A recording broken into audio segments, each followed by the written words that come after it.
Նախատոնական աղմուկի մեջ նոր իշխանությունները սղացրեցին ու լղոզեցին գազի գնի թեման։ Շատերի ուշադրությունից վրիպեց դրան նախորդած քարոզը։ Գնի թանկացումը ներկայացվում էր որպես հաղթանակ։ Զիջեցինք գնում, բայց պաշտպանեցինք ինքնիշխանությունը, դեմագոգիկ ձևով քարոզում էին թավշյա տղաներն ու աղջիկները։ Վաղն էլ կարող են այլ, շատ ավելի կարևոր բան զիջել եւ հետո դա ներկայացնել որպես ինքնիշխանության պաշտպանում կամ հաղթանակ։ Ինչ է սա, դեբիլության սրբացում, թե դեբիլացման քաղաքականություն։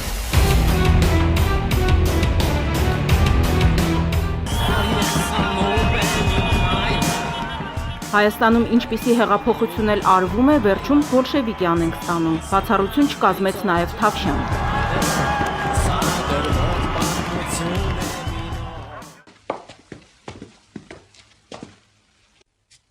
Вы ко мне?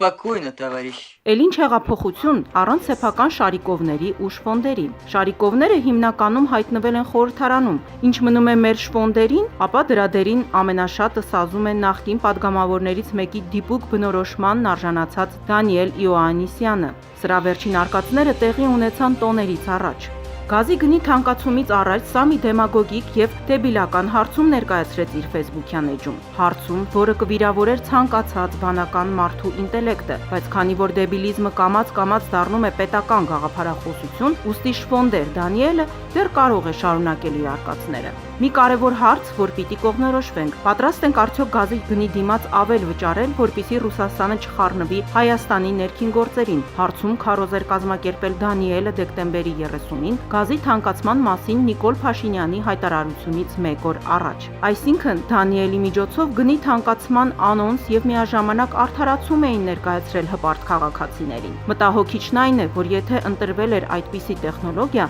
նշանակում է իրենք իրենց ընտրազանգվածին լավ գիտեն, իսկ եթե լավ գիտեն, ապա դա սարսափելի է։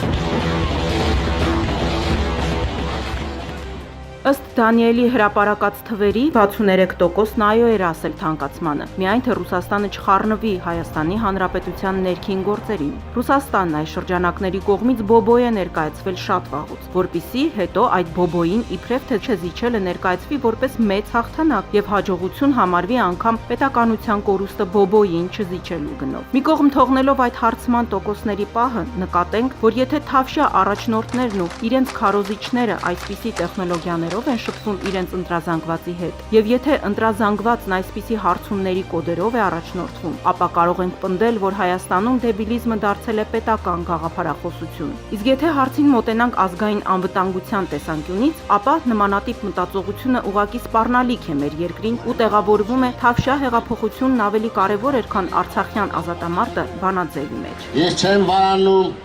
չեմ վախենում ասել, այս հաղթանակը որ մեր հանրապետությունում կրեցիք դուք հայ ժողովուրդը ավելի կարևոր էր, քան թե Արցախյան ազատամարտը։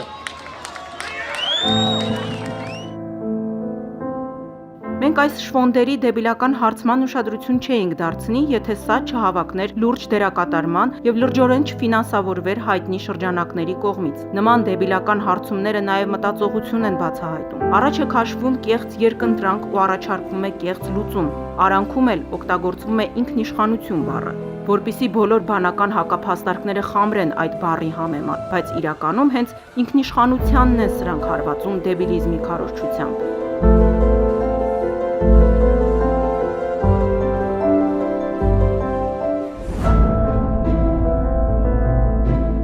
Հետո էլ ասում են, թե նոր իշխանություններն իզմեր չունեն, ունեն, Շվոնդեր Դանիելը ներկայացրել է այդ իզմը։ Вы стоите на самой низкой ступени развития.